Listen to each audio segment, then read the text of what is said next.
अगर आपने अभी तक हमारा चैनल सब्सक्राइब नहीं किया तो अभी सब्सक्राइब करें और बेल आइकॉन को क्लिक करके हमारी लेटेस्ट वीडियोस के बारे में अपडेट जानें। आज की क्लास में आप सभी का स्वागत है।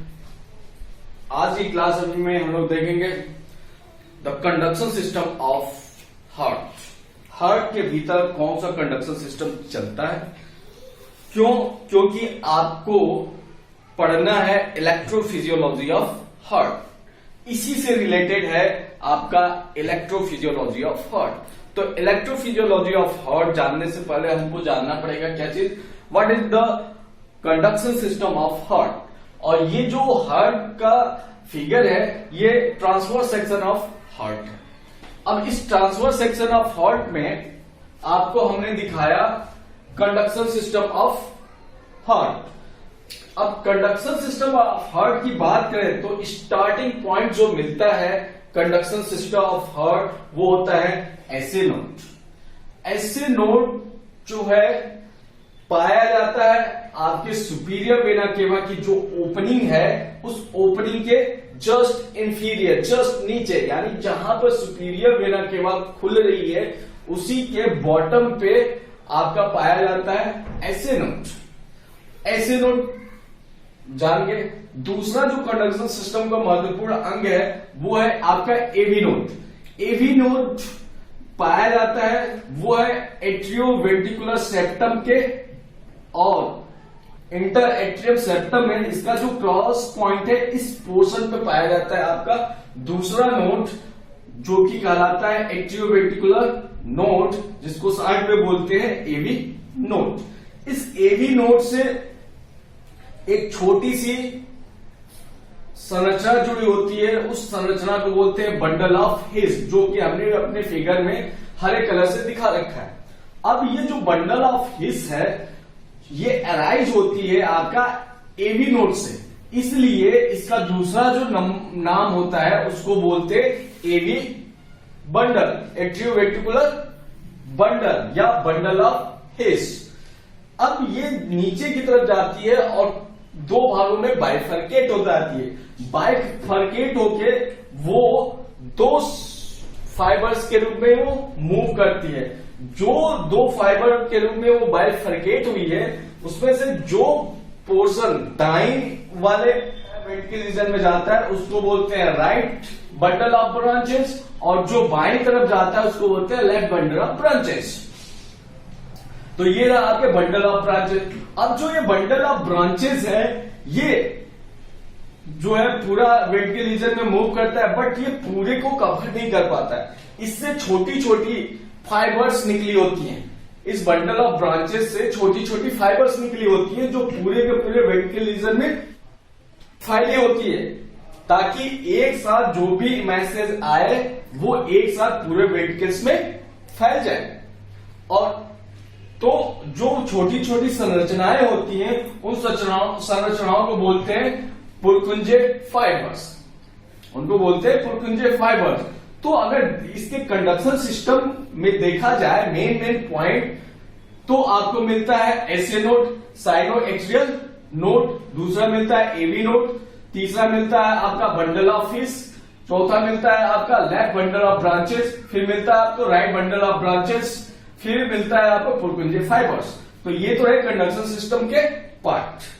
अब इसको और थोड़ा सा डिटेल्स में जानने की जरूरत इसलिए पड़ेगी क्योंकि जब आप हार्ट के प्रॉपर्टी के बारे में जब देखते हैं तो हार्ट के भीतर, हार्ट का आपको अब तक तो पता ही चल गया कि हार्ट के का जो फंक्शन है वो है पंपिंग ऑफ हार्ट, लेकिन ये जो पंपिंग ऑफ हार्ट जो उसका फंक्शन है वो किस कारण से उत्पन्न होता है, ऐसी कौन कौन सी हार्ट के अंदर प्रॉपर्टी पाई जाती है जिसके कारण वो पंप करता है बिना किसी रुकावट के, बिना किसी इनिशिएशन के। हाँ, इतना है कि उसके इस कार्यक्रम को थोड़ा सा बढ़ाया और घटाया जा सकता है, जो कि ऑटोनॉमिक नर्वस सिस्टम करता है। अगर हार्ट के प्रॉपर्टी की बात करें तो हार्ट के अंदर 5 प्रॉपर्टी पाई जाती है। पहली प्रॉपर्टी होती है ऑटोमेटिसिटी।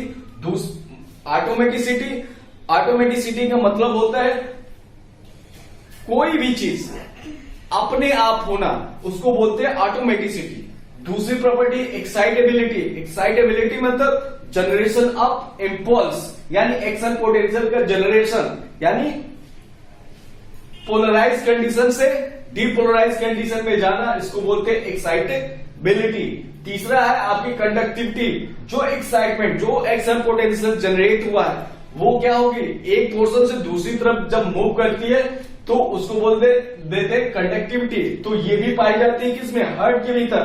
चौथी आपको प्रॉपर्टी मिलती है कॉन्ट्रैक्टिलिटी। ये कॉन्ट्रैक्टिलिटी का मतलब हुआ दबाव बनाना, कॉन्ट्रैक्शन। तो ये जो हार्ट है, हार्ट की मसल्स के अंदर, मसल फाइबर्स के अंदर कॉन्स्ट्रैक्ट होने की प्रॉपर्टी पाई जाती है। और जो पांचवा है, जो पांचवा प्रॉपर्टी है वो है रिदमेसिटी। और रिदमेसिटी का मतलब होता है कोई भी इवेंट्स अगर एक टाइम ड्यूरेशन के बाद से फिर से दोबारा वो होता है तो उसको बोलते हैं बार बार रिपीटिशन। रिदमेसिटी का मतलब हो गया बार बार रिपीटिशन। बार बार जब कोई चीज रिपीट करती है तो उसको बोलते हैं रिदम, उसकी एक रिदम होगी। इसके अंदर क्या होती है, इसके अंदर वही होती है क्या चीज, आपके जो कार्डियक साइकिल है, कार्डियक साइकिल एक के बाद फिर दोबारा कार्डियक साइकिल आती है, फिर दोबारा आती है, चौथी बार, यानी ये चलता रहता है। तो ये लगातार इवेंट चल रहा है तो इसको बोल देते हैं रिदमेसिटी।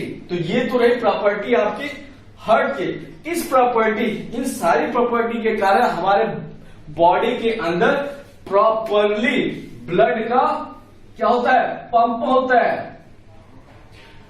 पंपिंग ऑफ जो ब्लड होता है हार्ट के भीतर, जो पंपिंग ऑफ ब्लड है वो इसी प्रॉपर्टी के क्या होता है, रिजल्ट होता है। अब जो हार्ट के अंदर ऑटोमेटिसिटी है और जो दूसरा पॉइंट है एक्साइटेबिलिटी, हार्ट की जो प्रॉपर्टी है ऑटोमेटिसिटी और दूसरी जो प्रॉपर्टी है एक्साइटेबिलिटी और तीसरी प्रॉपर्टी जो कंडक्टिविटी है, ये तीनों पॉइंट अगर देखा जाए तो ये तीनों पॉइंट आपको कंडक्शन सिस्टम में साफ साफ नजर आते हैं। उसी चीज का जो रिजल्ट आता है आपका, आता है function of heart, that is the pumping. अब ऑटोमेटिसिटी, ऑटोमेटिसिटी का मतलब हो गया अपने आप जनरेट होना। दूसरा क्या है प्रॉपर्टी, एक्साइटेबिलिटी, यानी एक्शन पोटेंशियल का जनरेट होना। तो ये जो एक्शन पोटेंशियल जनरेट हो रहा है, ये हार्ट के अंदर जो एक्शन पोटेंशियल जनरेट हो रहा है वो कहां पे होता है, वो उसकी एक कड़ी है। अभी आपको हमने बताया कंडक्शन सिस्टम के पार्ट, तो कंडक्शन सिस्टम के पार्ट के अंदर ही क्या हो रहा है, आपको एक्साइटेबिलिटी हो रही है। तो ये जहां पर अपने आप एक्साइटेबिलिटी हो रही है उस वो पोर्शन कौन सा है, वो पोर्शन है आपका ऐसे नोट। क्योंकि ये अपने आप हो रहा है यहां पर एक्साइटेबिलिटी यानी एक्शन पोटेंशियल जनरेट हो रहा है, इसलिए इस ऐसे नोट को दूसरे नाम से भी जानते हैं, दैट इज द पेसमेकर। यानी ऐसे नोट को पेसमेकर भी कहते हैं। क्यों, क्योंकि इसके अंदर अपने आप इंपल्स जनरेट हो जाता है और वो जनरेट इंपल्स, वो इंपल्स जनरेट मूव करता है कहां पे, आपके एवी नोड के पास। अब जो ऐसे नोड से एवी नोड की तरफ इंपल्स जा रहा है तो वो एक स्पेसिफिक पाथवे को फॉलो करता है। उस स्पेसिफिक पाथवे को बोलते हैं इंटरनोडल पाथवे। अब इस इंटरनोडल पाथवे को फॉलो करके इंपल्स ऐसे नोड से एवी नोड के पास चला है। वहीं पे चूंकि आपका ऐसे नोड पाया जाता है राइट एट्रियम रीजन में और लेफ्ट एट्रियम रीजन में कुछ भी नहीं है, तो ये जो इंपल्स जनरेट हुई है उस इंपल्स को लेफ्ट एट्रियम में भी तो भेजना है। तो उसके लिए एक बंडल, फाइबर्स का एक बंडल पाया जाता है। उस फाइबर्स के बंडल का स्पेस का जो नाम होता है वो है बैचबैंड बंडल। यानी राइट ऐसे नोड से जो इंपल्स है वो इंटरनोडल पाथवे द्वारा एवी नोड के पास चला आता है और वही इंपल्स बैचबैंड बंडल के द्वारा ऐसे नोड से लेफ्ट एट्रियम रीजन में पहुंच जाता है। यानी एक ही साथ जो इंपल्स जनरेट हुआ ऐसे नोड पे वो पहुंच गया आपके पूरे के पूरे राइट एट्रियम में और पूरे के पूरे लेफ्ट एट्रियम में। ध्यान दीजिएगा, एक ही बार में पहुंचा है और इस चीज को हम प्रूव भी करेंगे आगे चल के। अब एवी नोड के ऊपर आते हैं। तो जब एवी नोड को देखा गया तो एवी नोड को बताया हमने, ये जो है सेप्टम के कटान बिंदु पर पाया गया।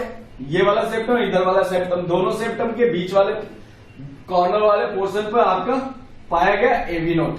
एवी नोड का जो फर्स्ट काम होता है वो होता है डिले ऑफ इंपल्स। जो भी इंपल्स ऐसे नोड भेजी है इस एवी नोड को, उस इंपल्स को क्या कर देता है, अपने पास कुछ देर के लिए होल्ड कर लेता है। यही काम होता है एवी नोड का। वो कुछ देर तक अपने पास होल्ड करता है, फिर उसी इंपल्स को, उसी मैसेज को वो आगे कन्वे करता है। आगे किसको कन्वे करेगा, अपनी ही ब्रांच को, अपने ही बंडल को करेगा। और उसका दूसरा नाम क्या है आपके पास, बंडल ऑफ हिज, यानी बंडल ऑफ हिज को मैसेज देता है। अब वो मैसेज बंडल ऑफ हिज से पूरा का पूरा एक साथ इस पोर्शन में आया और यहां से आपको दोनों तरफ एक साथ सटाक से मूव कर जाता है। एक साथ दोनों तरफ मूव करता है। जब लेफ्ट साइड में मूव किया तो लेफ्ट बंडल ऑफ ब्रांचेस से किया, और राइट साइड में जो मूव किया वो राइट बंडल ऑफ ब्रांचेस से किया। और ब्रांचेस से लगे हुए पुर्किंजर फाइबर से वो फिर उसको एक्सेप्ट करती है और उसको पूरे वेंट्रिकल्स में फैला देती हैं। यानी एक मैसेज यहां पर जनरेट हुआ है, पूरे एट्रियम रीजन में फैला, फिर एवी नोड उस टाइम तक एवी नोड उसको होल्ड करके रखा और फिर थोड़ी देर बाद उसको रिलीज कर दिया पूरे वेंट्रिकल्स में। तो ये हुआ आपका कंडक्शन। और इसी चीज का जो रिजल्ट आता है वो रिजल्ट आता है क्या चीज, सिस्टोल और डायस्टोल।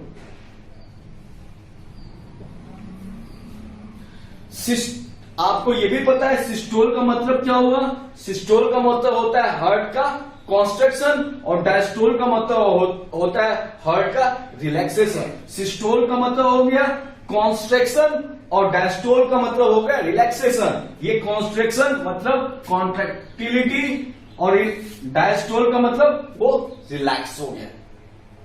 और ये जो मैसेज है उसको सिस्टोल होने का और डायस्टोल होने का ये कहां जनरेट हुआ, एसए नोड में। एसए नोड ने बोला क्या चीज कि आपको एट्रियम रीजन को सिस्टोल करना है। इसने बोला सिस्टोल होना है, सिस्टोल बोल के छोड़ दिया। जैसे ही सिस्टोल बोला पूरा का पूरा एट्रियम रीजन में पहुंच गया मैसेज सिस्टोल। एट्रियम रीजन में क्या हो गया, सिस्टोल कॉन्स्ट्रक्शन सिस्टोल हुआ। अब ये सिस्टोल बोल तो दिया, यहां तक एट्रियम रीजन में तो गया, लेकिन वेंट्रिकल रीजन में गया नहीं गया। क्यों, क्योंकि एवी नोड ने उसको होल्ड कर लिया है।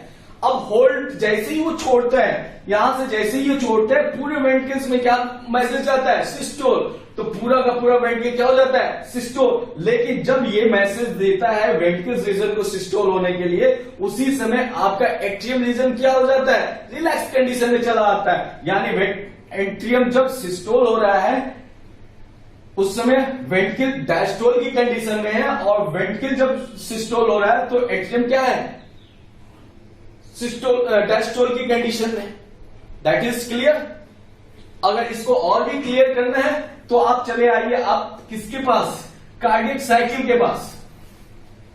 पहले कार्डियक साइकिल के पास जब आएंगे तो हमने यहां पर एक फ्लो चार्ट भी बनाया है इजिली समझने के लिए इस कंडक्शन सिस्टम को। आप देखिए flow pathway of the heart conduction system की अगर बात करें तो कहां से स्टार्ट हुआ आपका, एसए नोड से। एसए नोड से इंटरनोडल पाथवे द्वारा मैसेज होता एवी नोड को। फिर एवी नोड ने क्या किया, होल्ड कर दिया। जो भी मैसेज था एवी नोड ने मैसेज को होल्ड किया। होल्ड करने के बाद फिर से वो उसी मैसेज को आगे कन्वे करता है। किसको कन्वे किया, बंडल ऑफ हिज को।